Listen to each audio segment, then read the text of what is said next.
Welcome to Bring Your Brilliance. Are you ready to find and amplify your voice? Looking to be inspired by those who are already out there making it happen? Listen in as we shine a light on those who bring their full, authentic selves to do what they love, make no apologies, and don't try to fit into other people's boxes. With your host, Carla Taylor, who, after years of being inspired by the brilliantly shining people she was meeting, decided others need to hear these stories too. Hello, and welcome to this week's episode of Bring Your Brilliance radio show. I am your host, Carla Taylor, and we are here on the Inspired Choices Network, and I'm very excited to bring in our guest today. We are talking today about capturing more customers with rock star positioning, and Dr. Ari Zelmanow is a rock star himself at doing this, and I connected with him many times on LinkedIn, and I've been loving his content, and we've been really kind of cheering each other on, I think, a bit. And so I'm very excited to bring him and his incredible wisdom onto the show, and he's definitely someone that you want to watch and follow on LinkedIn as well. And just a little bit about what we're going to be talking about today. Do you want to have the unshakable confidence that comes with knowing your current positioning will stop customers dead in their tracks? Would you like to capture more customers and increase your revenue? Who wouldn't, right? Do you want to position yourself as a rock star and market leader in your field? If you answered yes to any of these questions, this is the show for you. We're going to be talking about how you can capture the attention of the right customers and convert that attention to revenue by developing rock star positioning and bulletproof customer profiles. These are some really awesome, strong words, and this is definitely what we're going to be covering today. So what if you could do this while also having an easy way to produce your video content on LinkedIn? Wait, is that even possible? It sure is, and Dr. Ari will be sharing how. So he's going to be talking a little bit about that as well.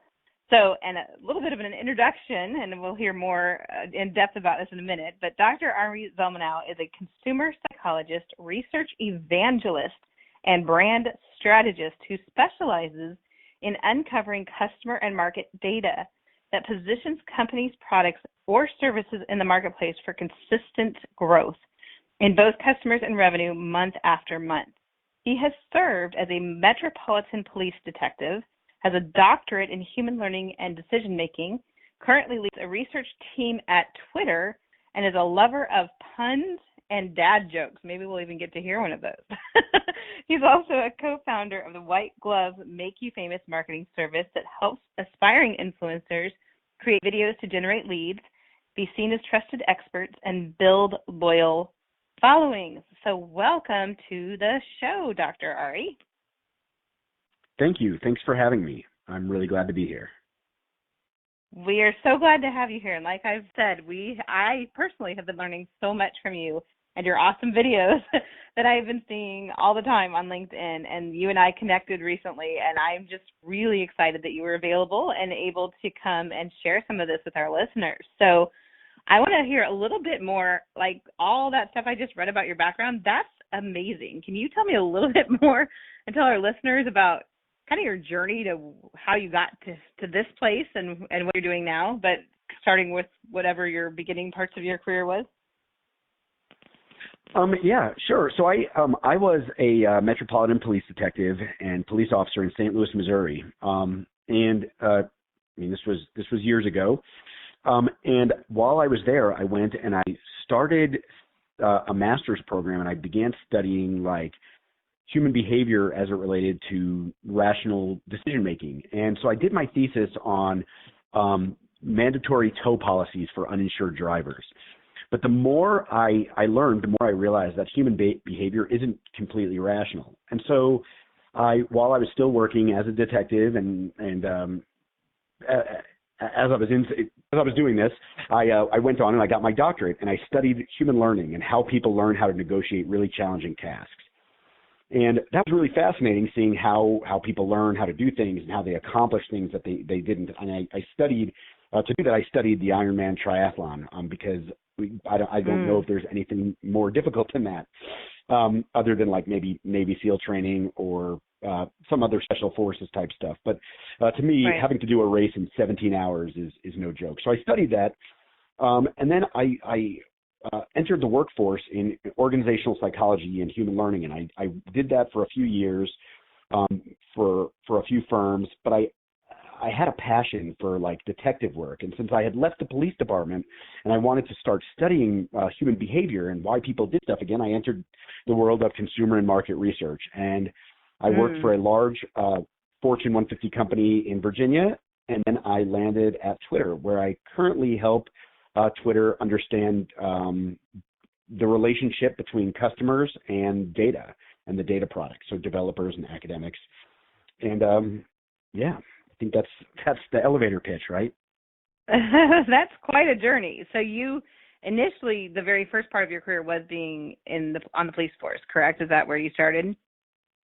Absolutely. Well, I think there was if I was being really a Renaissance person, when I graduated college, I had no idea what I wanted to do. And so I actually was a paramedic for a few years before that. Okay. But when I had always wanted to be a police officer. I love the meandering career path because so many people think they have to just pick one thing and be that forever. And we ask our kids all the time, what do you want to be when you grow up? And I don't know if I've ever talked to anyone who's only had one thing. I love hearing all the twists and turns and sharing that with our listeners, because a lot of what we talk about is how people craft their careers or find their next steps. And so that's part of why I like to hear about where people came from. So you started as a paramedic. You joined the police force. What made you leave the police force? I know a lot of people end up staying there a long time because they really love it. For you, was it more of a continuous desire to learn, or what made you make that switch? You know, that's a really good question, because I would tell you that I miss it, like a little bit of it every day, like getting to help other people and the variety of things and having your office change every day and being like injected into people's lives and like getting to like make a difference was important. But I think ultimately I left because I wanted to chase something else. I wanted to help more people than I was able to help by just serving one community. I wanted to serve more of a global community. And Interesting. So, yeah, I think it was a cool opportunity that I had. So you got these degrees, and it's all stuff that I personally find very fascinating, is how people behave and how they learn, and a lot of similar work that I've done and how they learn. But then, like you said, you shifted into combining, and that's another thing that I love to do, is figure out what can people do with their unique blend of background and experience and gifts and talents. And it sounds like you've done a really good job of navigating that for yourself, to take these elements from all these different things, the helping people and the detective work and the how people behave, and found this really great cross-section in consumer behavior. Totally. And I think the trick that I would tell people, like if they were wondering what's next or how to change, is reverse engineer it. So there's something in like human learning called backward design, and it's where you design curriculum from the end, like the end point where you want somebody to be, to where they are now. And I think you could do that with your career too, or with your next venture. Like, what does it look like? What does success look like? And then reverse engineer that. And then at each step of the way, act as if you're in that step. That's such a great point, and I actually kind of just got chills that you brought that up, because literally yesterday I was working with one of my clients, and she's actually a hypnotherapist, which sounds a little weird and crazy, but it's actually not, because what she does is study how people change their own behavior, or how she can help them get the things that they want. And that's exactly the technique that they use in hypnotherapy, is to create these suggestions and help people understand exactly what they want, and then reverse engineer it. And then they do the suggestive wording and approach of how they do it with hypnotherapy around exactly that, figuring out what that looks like when they're there, and then speaking that into that person's life. So that's really cool that you just said that whole process, because I was just talking about this yesterday from another perspective, and it's so true. You can't get to a place you can't see, and you can't make that happen, whether it's helping people buy what you're selling or anything else that you're wanting in your life. If you can't clearly articulate it, how would anybody else be able to? And I think to add to that, we're in a renaissance period of accessibility to information. So if you want to learn how to do something new, or you want to see what people are doing, I mean, it is a internet search away. And so you can always pick up something new or learn something new just by clicking. And what's interesting, and I think people think of expertise as like complete command or domain knowledge in a specific area, but expertise, if you really break it down and think about it, is knowing more than somebody else who wants to know what you know. So if you know 10% more than somebody else, you have expertise in a space. You don't need to wait until you're a doctor or until you have your master's, or until when you wait for I put out a video today, it's funny, that perfection is the enemy to progress. If you wait until things are perfect, you will never ship it. It'll never happen. Absolutely. Yes. Another conversation I'm having a lot lately, too, is that learn by doing, and you can talk about it and talk about it and talk about it, but unless you go out there and do it, and you're right, perfection is such an enemy for so many people, and I know I was stuck in that mindset for many years, and it's something I have to fight to put out things that I'm like, I don't know if it's exactly what I wanted, or it's not exactly perfect, or, but I have had so much more progress and freedom to be able to do things and help more people by not getting in my own way and getting stuck in that perfection loop of not feeling like, and actually last week, go ahead. Oh, no, go ahead. I was going to say last week I was actually just talking about expertise and owning that you are an expert because you do know more than even you knew 5 years ago. So you can be an expert from that standpoint, or you can even be that researcher or reporter of information that you're finding and teaching other people. Well, it's a curse of knowledge. When you know something, you assume other people know the same thing you know, and that's just absolutely not true. It doesn't exist that way. So when you are a sum of like what you've learned and the connections you've made and the semantic connections to the things you've learned, and how you view the world is different. Even if you and somebody else went through the same experience, your view of that experience is different. It's like that elephant, when you have 5 blind men touching an elephant, and one is touching the ear, and one is touching the trunk, and they're all looking at an elephant, but they're seeing it from a different perspective. And I think that's important to know, that you, even if you have a different perspective that you should want to share with others, which I think is key. That is such a good point. And when you said that, I realized how guilty of that I am, because I'll immerse myself in something and I'll learn everything about it. And I did this when I was doing a tech startup, or when I was doing career coaching, or now with personal branding and things like that. And I learn from it, and I hear other people say it, and I surround myself and immerse myself in it. And then I've heard it so much. I do that. I assume everyone else knows that when you're so right. I love the elephant example. That just was a huge aha moment for me. So thank you for saying that. That was awesome. Of course. I think it's important to know that everybody has something special to share and special to contribute, and you don't have to wait until the perfect moment to do it. Yeah, the perfect moment is really now. I mean, that's the perfect moment. And I would say really quickly that when you think about perfection, people don't trust perfection. If you went to Yelp and you looked at a restaurant and all they had was 5-star reviews, there's a piece of you that's skeptical of that. So when you're putting stuff out into the world, if you're seeking perfection, you might actually be working against yourself too. Wow, that is such a great point. So I want to come back to that, because right now we're going to go ahead and take a break. But when we come back, we're going to talk a little bit more about what you just said about perfection, and then I want to get a little bit more into your story and how you help people. So again, this is Carla Taylor here on Bring Your Brilliance with Dr. Ari Zelmanow. We are talking about being a rock star in your positioning and lots of other awesome things that have already come up. And we're here on Inspired Choices Network. We'll be right back. We all have a personal brand. It's what people say about you when you're not in the room. What if you knew how to clearly and confidently communicate your value in a compelling way? Tune in to the Bring Your Brilliance radio show with personal branding and LinkedIn strategist Carla Taylor to discover the tools, resources, and inspiration you need to get started and keep growing.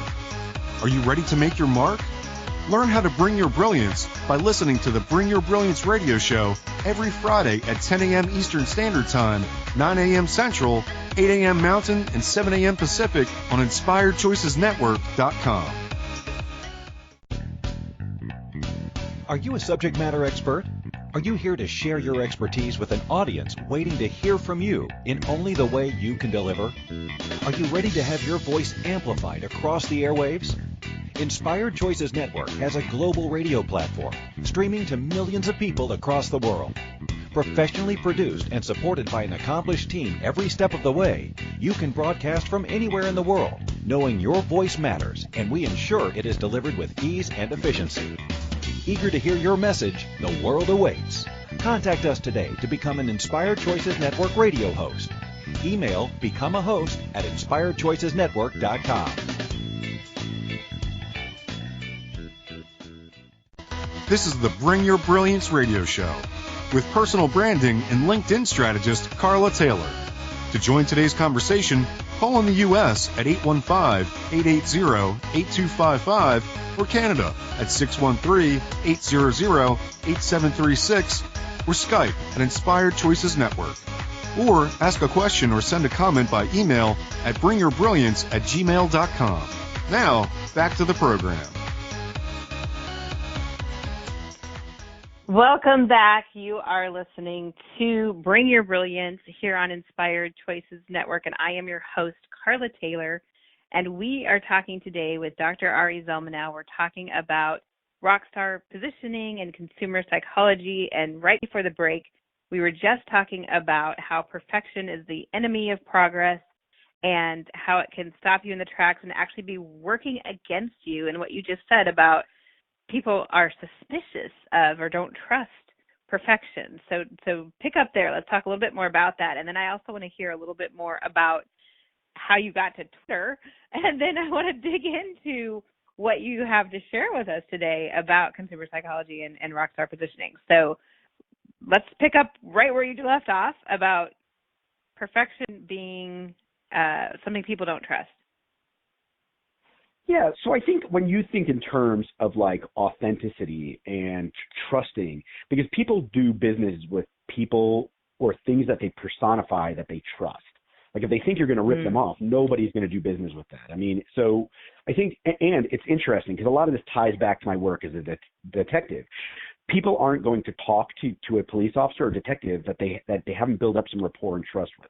Well, to build up rapport and trust, you have to be able to see that person or that thing or that entity as human or real.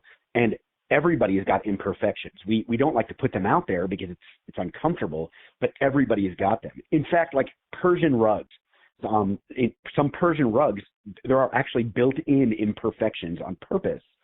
For religious reasons, but I think that it's important to note that it's okay to not be perfect. And when I can tell you personally, when if I go to a restaurant and I only see 5-star reviews, or if I go to, if I'm going to look at a new book on Amazon and all it has are 5-star reviews and nobody's even a little bit critical of it, I'm immediately suspicious and they've lost it. Yeah, that's so true. Definitely on those Amazon reviews, especially a product or service or anything, you're like, okay, then they just got a bunch of people to give fake reviews or something, because you're right. There's nothing that can please every single person on the planet. No, and when I'm teaching video clients that we're working on recording authentic videos, I teach people, like, let's get it good enough. Like, it's okay to stumble over a word. It's okay to look off. It's okay to have something that's not quite right. In fact, sometimes it's even funny to have, like, an outtake in there. It brings you down to a human level. And when you're humanized, you're relatable. That's so true. And I love it when people put their outtakes at the end, because that's the best part always. Totally. We love the mess ups. Oh, my goodness. Love it. Awesome. Yeah, great. So you mentioned that you're at Twitter, and I believe you're living in Colorado, right? So are you working for them remotely? And how did you even get there? Like, I know a lot of people have these, Google and Twitter and Facebook and LinkedIn and all these big companies that they think, oh, wow, I can't even imagine. How did you land there? A little bit of serendipity, but going back to what we talked about earlier is I wanted to do research, and I'd always dreamed when I started doing research that I wanted to do it for these, like, just a global brand that is changing the world, and Twitter is doing that. So is Google, and so are others. But I literally, when I was at my role doing consumer and market insights in Virginia, I saw a job posting for Twitter, and I literally was like, okay, I can do this. Like, I feel like I could do this. So I applied. And when I applied, I was like, they're never going to call, because why would they call me? But they did. Twitter. And then I went through the process. Absolutely. That's right. Who thinks that you're going to do that? But I think it goes back to the fundamental thing is you have to take the chance. You have to take the leap. You have to put yourself out there and be willing to take a little bit of a rejection or some sort of feedback that you don't love to win big. There's no such thing as an overnight You're definitely success. never going to get the thing you never go for. So you went for it, and wow, that's awesome. Yeah, and then Boulder just happens to be where one of Twitter's offices is. Twitter has offices throughout the world, but one of them happens to be in Boulder. And so I was lucky enough to land in Boulder, which is great. It's a great place to raise a family, and it's a great place to live, and I love it. Yeah, it's beautiful. I was just there for spring break. It's an amazing place. So yeah, I didn't actually realize that Twitter was there. So you do have a local office there. We do. And I do travel back and forth to San Francisco and to some of the other offices. We have them in New York and other places. And absolutely, we are a global country. Like I was in Israel earlier this year. I've been to Australia this year. It's what I would tell people about understanding their customers is that you cannot understand a customer if you do not understand them in context. And you can't understand them in context if you don't see how they live, how they operate, where they are. It's not what you think they are, it's what they actually are. So true. Okay, so let's shift gears a little bit and talk more about what work that you do for people and some of the ways that I know you've had some amazing posts. I've recently seen one about steaks and peanut butter, some of the different ways you showcase how to move away from a commodity and into better positioning. So let's talk a little bit more about that now. For sure. It's interesting, you mentioned the peanut butter post, because I think that got a little bit of attention, because when you think of peanut butter, you think of going to the store. There's about, half a dozen to a dozen peanut butter brands on there. They're all within a price point that's similar. Maybe the all-natural ones are a little more expensive. Maybe if there's a generic, it's a little less expensive, but they're all in that same price point. And the point I would make is that even something that would be a commodity, something that people would like shop for on price, you can change that. You can make people, or you can help people see your product differently. And the point I made was, my dog was sick the other day, and the only way to get her to take pills was to give her something. So if you branded a peanut butter as, this is the peanut butter for dogs to help them take their medicine, and if you had sold that at the vet in a bottle that was a fraction of the size, I would have paid more for that. Because in the emotional moment of taking care of my dog, something that's going to help them take their medicine is worth more to me. That is the power of positioning. It's so true. And when you're in the moment of need, and like you said, most people, you didn't say this, but I was just thinking that people who have pets usually are willing to go above and beyond for that pet, because we really love our pets and we want the best for them, and just like we are with our children. And so having, this is the best peanut butter for dogs to take medicine with is definitely a unique position than just like you said, the ones on the grocery store shelves. What's funny and when is think about, Go ahead. Go on. No, I didn't mean to cut you off. Sorry. Peanut butter is something I actually really love, and I will admit I sometimes eat it out of the jar. And I recently found in Target, underneath the apples, like it was just really weird, a place that I wouldn't have known to find it. It wasn't in the regular peanut butter aisle, but there's a new peanut butter company called Be Happy Peanut Butter. And it's fresh ground peanut butter with all these things mixed in that you're supposed to eat with a spoon out of the jar. That's and so I paid $7.99 for it because it made me happy from the name, and I thought it was cool and interesting and unique. And there you go, perfect example. It's interesting because they're hitting an emotional point, and that's really what positioning does. Is it hits somebody at a specific emotional point that they are when they're shopping. It's like I did another post on the Birkin bag, which sells for like $16,000. But if you took the name Birkin off of it and you put something else out, it'd be like, I don't know, $20.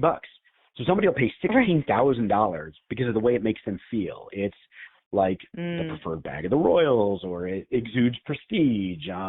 It's like owning a piece of art. This is what it says about me, is that I am like uber high class. I mean, there are things and reasons to do that. So the peanut butter is an interesting example of where you could do that too. You could say, hey, this is the peanut butter for the guilty scoop pleasure time, where they know that people are doing that, and it brings them back to their childhood, and they're tying into some emotion there that matters. Yeah. Yeah, and even the Be Happy name, I love that. I'm the career happiness coach. I have a dog named Happy. Like, Happy's my thing. So even that got me, that they weren't selling me peanut butter. They were selling me, like you said, that identity of who I was, that I was a happy person eating yummy, extra good stuff peanut butter, kind of thing. Or like you said with the Birkin bag, they're selling the identity of the person who's using that bag, not just a bag.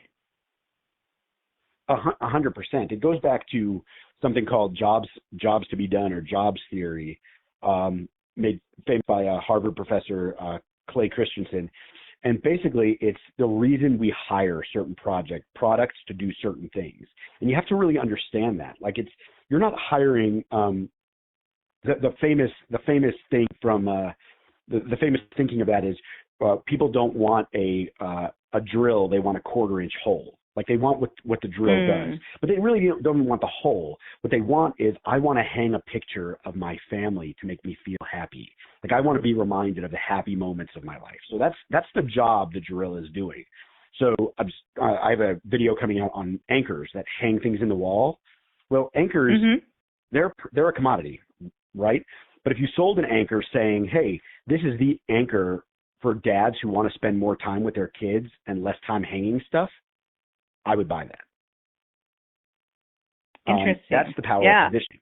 Like, because at that point, you're speaking to me as a dad who wants to spend more time with his kids. It's like Make You Famous, which is Make You Famous Marketing, which is our video company. What we really sell is time. Like, nobody wants to make videos, spend hours editing them, hours writing scripts, hours doing all this stuff. We take all that away, and we make it super, super easy to do videos. I help people create a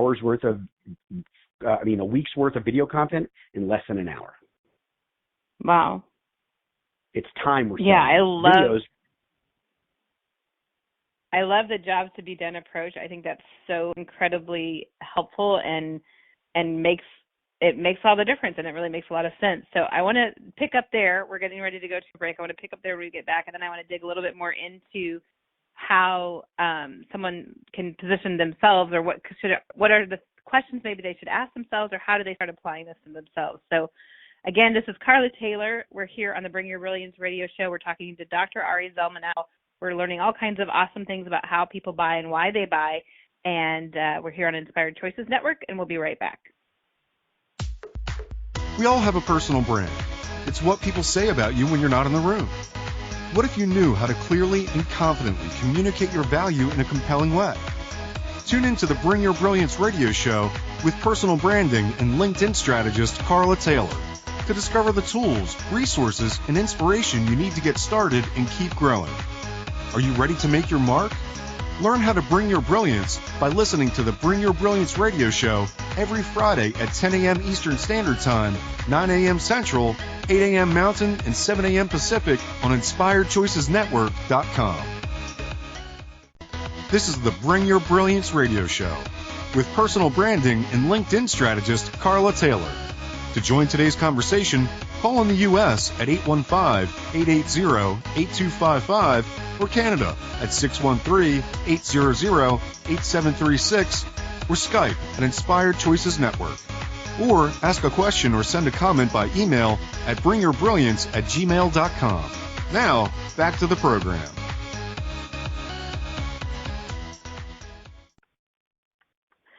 Hi. Hello, this is Carla again. I don't know why I just said that. So, yes, hello. We are welcoming you back to the Bring Your Brilliance radio show. I was so distracted by everything that you were saying, and I was thinking about peanut butter from what we said earlier. But this is Carla Taylor, and we are here on Bring Your Brilliance. We're talking with Dr. Ari Zelmanow, and we've been talking about consumer behavior and yummy things like peanut butter, which distracted me completely. And I wanted to take a moment right now because I know sometimes we run out of time at the end of the show. So for me, what's coming up next with Bring Your Brilliance is I am getting ready actually to host a LinkedIn local coming up in December. So for anybody in the Indianapolis area, if you're interested in meeting people that maybe you've been seeing on LinkedIn or wanting to meet from LinkedIn and meeting them in person, I highly encourage you to come. We're going to be doing that at the Nexus Impact Center, which is a brand new co-working space off of 96 in Michigan. And for Bring Your Brilliance, I also have a media room there where you can come and create your own content and start putting some of your content out on LinkedIn. And if you do need help doing that, just like Ari was just saying that he does the video content, I do a lot of the writing and the copywriting and creating your stories and creating if you need more time and you want more people to know you and you want someone just to take that over for you, I actually offer a ghostwriting service, which you can learn more about at bringyourbrilliance.net. And that allows you to get your voice out there in a very human way. Like we said earlier about people want to do business with people they know and like and trust. So I can help you create that online trust and become more real and known by people. And we can even bring in Ari in his videos and help make your content become even more alive. So Ari, why don't you tell us a little bit more about how people can find you and some things that you can do for people, and then we're going to jump back into the conversation. For sure. So one way is through makeyoufamous.io. So that's makeyoufamous.io. We help people create epic video content in less than an hour a week. And so basically all somebody has to do is take their cell phone, a light that we would recommend, maybe a tripod, set it up, record some video, send it to us, and our in-house production team takes care of helping you create just epic video content. We even help with video scripting and making sure that everything is dialed in so that you're getting the attention that you want and deserve. The second way is through arizelmanow.com. I help businesses, companies, brands better position themselves by using consumer psychology, bulletproof customer profiling, because you have to be very specific about who you're targeting to get the attention that your brand wants from the perfect or ideal customer. And so you can hit me up there as well. Awesome. Thank you so much for sharing that. And I know I love that what you just said too about using your cell phone or, not making these highly, highly professional produced videos, which there's definitely a time and place for those and a need for those.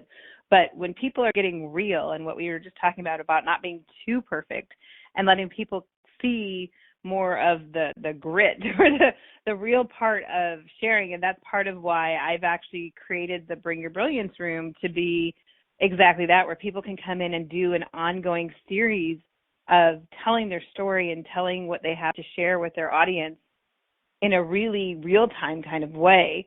So talk to me a little bit more about that and why you think that's a better approach than maybe some of the people that are doing the highly produced videos. Not that yours aren't produced, but you know what I'm saying, like the super duper, $10,000 videos. Yeah. So when you're making a social media video or you're making a video that's going to be relatively, it'll be there, but it's not going to catch. It's not like a motion picture movie that's going to be out and people are watching it for months and months and months, although your videos will get that kind of attention. You're really looking to make something that's bite-sized, 1 to 3 minutes long, less than 3 minutes. I'm not going to say 1 minute, but less than 3 minutes long, really relevant, targeted, speaks to your audience, and is authentic. And perfection gets in the way of that. Like, you can spend a lot of time making a perfect video, but it's the cost of doing that. And by cost, I'm not only talking financial cost, I'm talking time, just doesn't pay off. And so it doesn't make sense to do that. Like, the whole reason to do this, people aren't remember the jobs to be done. I'm going to tie this back. So what is the job of the video? The job of the video isn't, people aren't making videos because they feel like creating content for no reason. They're trying to generate leads. They're trying to build credibility, build authenticity, be seen as a thought leader, get some attention, start conversations. Those jobs the reason that somebody would hire a video don't require perfection. And so you shouldn't spend time doing it, because you could spend that time doing things that are more valuable. That's great. So what do you tell people when they're getting started, or if they even wanted to start working with you and send you over a bunch of videos? What are some of the things that they should do, or questions they should be answering in their video? Or how do if you're just like, oh my gosh, I'm intimidated, I don't have any idea where to begin, what would you tell that person? Let's jump on a call. I would want to help them. I think if they don't know what to say, it's because they're not thinking about their position in the market. A lot of consultants will say, well, I'm a marketing consultant, or I'm a management consultant. Well, if you say that, all you've done is you positioned yourself as a commodity against all the other marketing consultants or all the other management consultants out here. But if you say, I'm a marketing consultant in health, I help in the health food space, now you're a little more specific.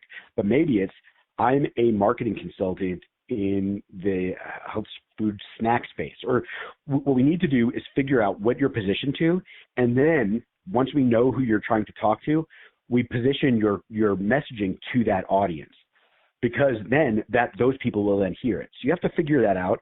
Then we help with creating there's a few different, calling them templates, but they're guides in how to write scripts so that they're short, punchy, cool, funny, fun, and have a call to action at the end. And you only want one call to action. What I see is a lot of people putting several calls to action, like, hey, visit my website or do this.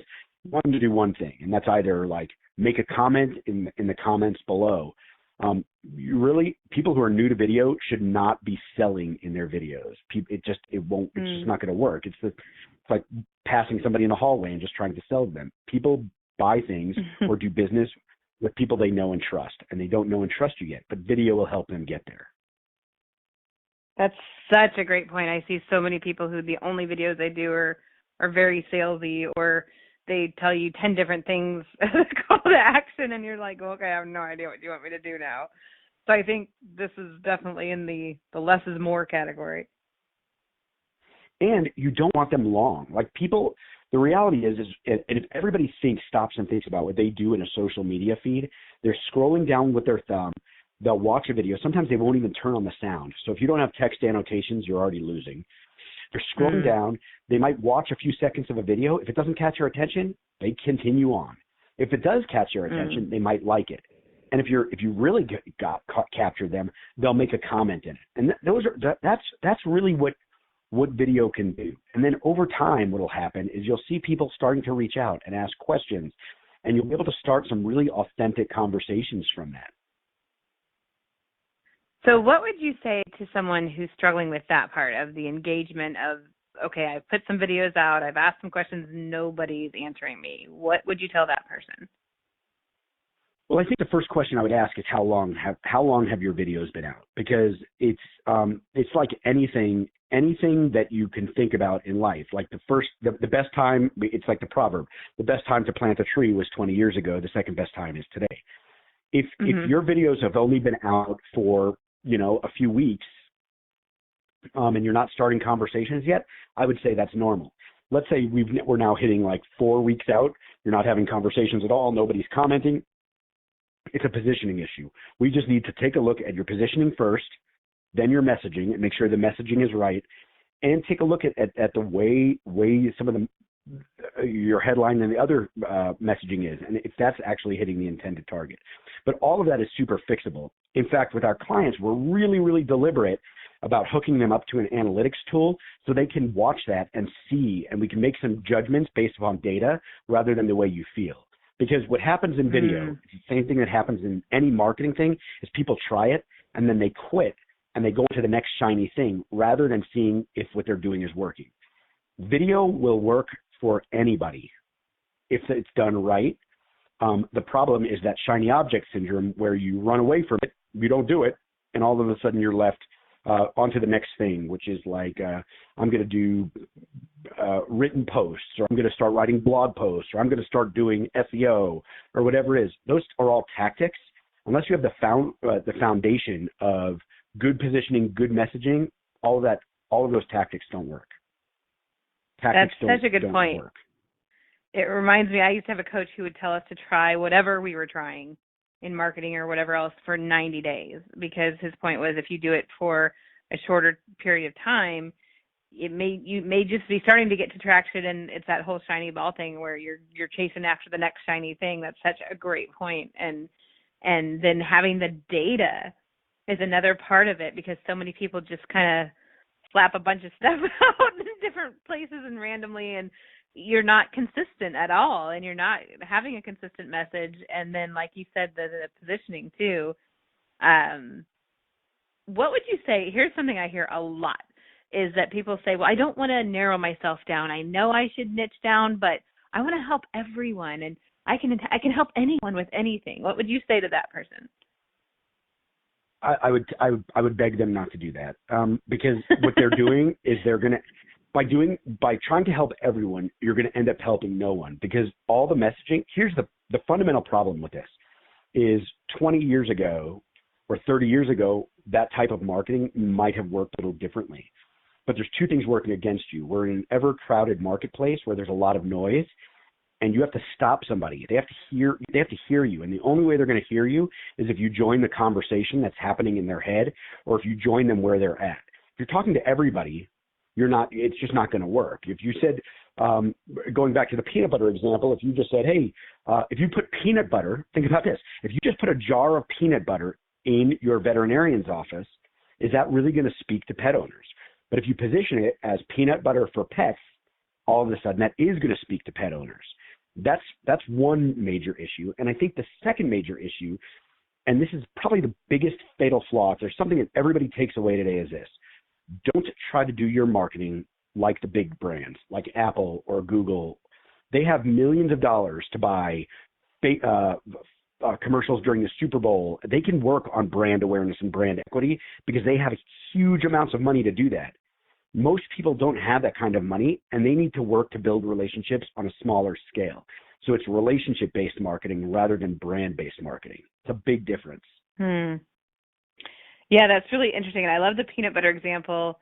I was just imagining as you're saying that, you stick a jar of peanut butter, but you haven't changed the label or done anything differently, or even said this is for your pet. You just said this can help anyone, and every person or animal. That would mean nothing to the person. And then you stick it on the shelf for a day, and nobody buys it that day. You're like, that didn't work. Like that. That's right. That's exactly what they're doing. Yeah, that's just, exactly again, another big aha moment for me. Visualizing this peanut butter just sitting there for one sad little day with no specificity of how it even helps. Okay, well, I'm going to take another break here, and we're going to talk about that when we come back. And I want to hear a little bit more about what people can do and how they can apply this for themselves. And again, this is Dr. Ari Zelmanow that we're talking about consumer behavior and how people buy and rockstar positioning. I'm Carla Taylor, your host here on Bring Your Brilliance. We're on the Inspired Choices Network, and we'll be right back. We all have a personal brand. It's what people say about you when you're not in the room. What if you knew how to clearly and confidently communicate your value in a compelling way? Tune in to the Bring Your Brilliance radio show with personal branding and LinkedIn strategist Carla Taylor to discover the tools, resources, and inspiration you need to get started and keep growing. Are you ready to make your mark? Learn how to bring your brilliance by listening to the Bring Your Brilliance radio show every Friday at 10 a.m. Eastern Standard Time, 9 a.m. Central, 8 a.m. Mountain, and 7 a.m. Pacific on InspiredChoicesNetwork.com. This is the Bring Your Brilliance radio show with personal branding and LinkedIn strategist Carla Taylor. To join today's conversation, call in the U.S. at 815-880-8255 or Canada at 613-800-8736 or Skype at Inspired Choices Network. Or ask a question or send a comment by email at bringyourbrilliance@gmail.com. Now, back to the program. Welcome back to Bring Your Brilliance radio show. I'm your host, Carla Taylor. We are here on Inspired Choices Network. We are talking with Dr. Ari Zelmanow. We're talking about consumer buying behavior. We've been talking a lot about peanut butter. And we've also been talking about getting real and not being afraid to mess up. And I'm actually laughing because I just realized that when I messed up coming in from the last break, I was just simply giving you a great example of what messy can look like. So there you go. So let's get back to what we were just talking about with the positioning. And I was giving the example of, you were talking about the peanut butter in the vet's office, and how if you position peanut butter as very specifically for your dog who needs to take his medicine, people would be likely to buy it also in the place where they're thinking of that, right? That's another part of positioning, is you're going to where their mindset's already there. So let's continue a little bit more with that example, and then let's shift gears of some other ways, like the rock star part of it and the bulletproof. I love your words. They're so strong. So they actually are painting pictures. So let's continue that conversation. For sure. So I think part of this, part of what people need to do and start with is people love to start with branding. They like to build what the brand is, what they think it is. And so they'll put together a logo, or they'll put together some like marketing materials and they'll throw it out into the world and think people get it.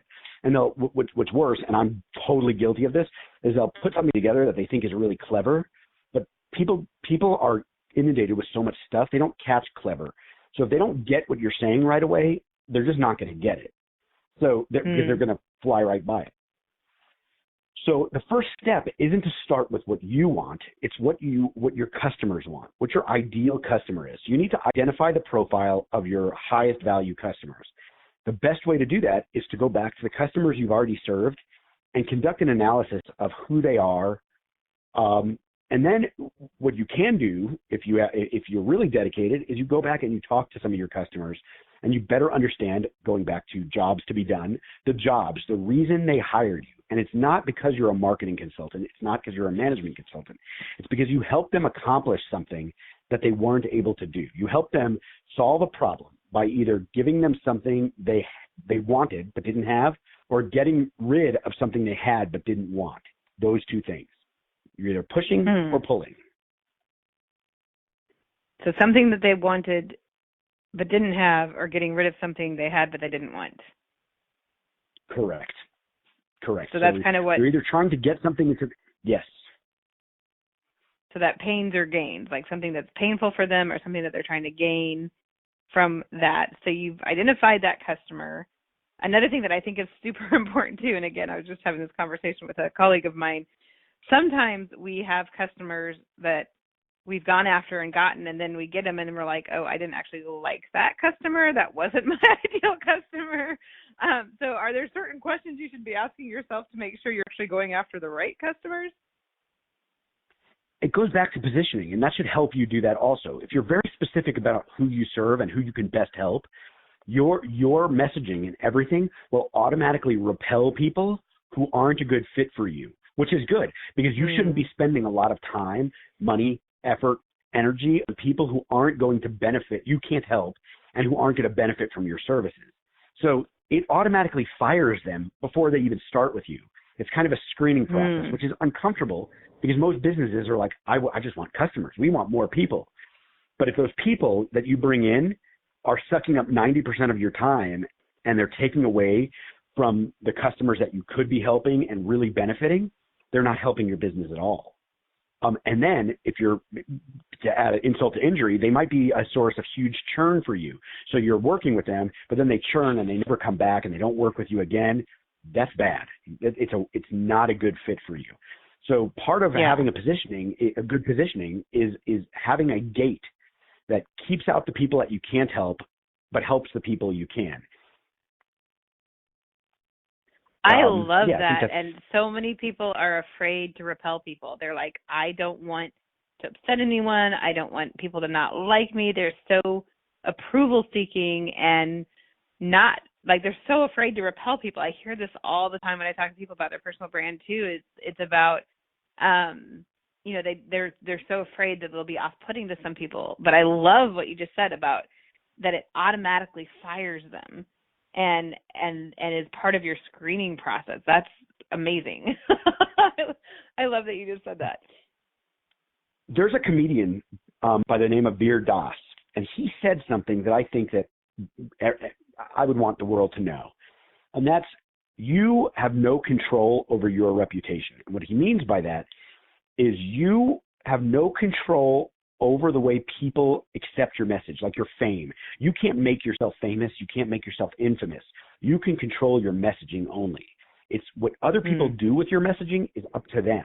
So when you're trying to be liked by everybody, you're just watering down your messaging to those it matters to. In fact, I would say as a good gauge to know if you're doing it right is if you are repelling some people. If you're pissing some people off or some people don't like your business, but others love you, you're doing it right. I love that. That means you have a strong enough voice that people are hearing it. Correct. And on both sides. You're getting rid of the people who have no interest in you. So I'm obviously a little bit, I can be a little edgy. If people don't want to work with somebody who's a little edgy, I don't want them to engage with me. It's not good. It's a bad fit. It makes them unhappy. They're uncomfortable. They don't like the language. It just doesn't resonate with them. But then those who are like, hey, I want somebody who's straightforward, direct, not a jerk, but like will tell me what I need to know. That's my customer. Those are the people I want to help. People who have a message to say, but who can accept my messaging.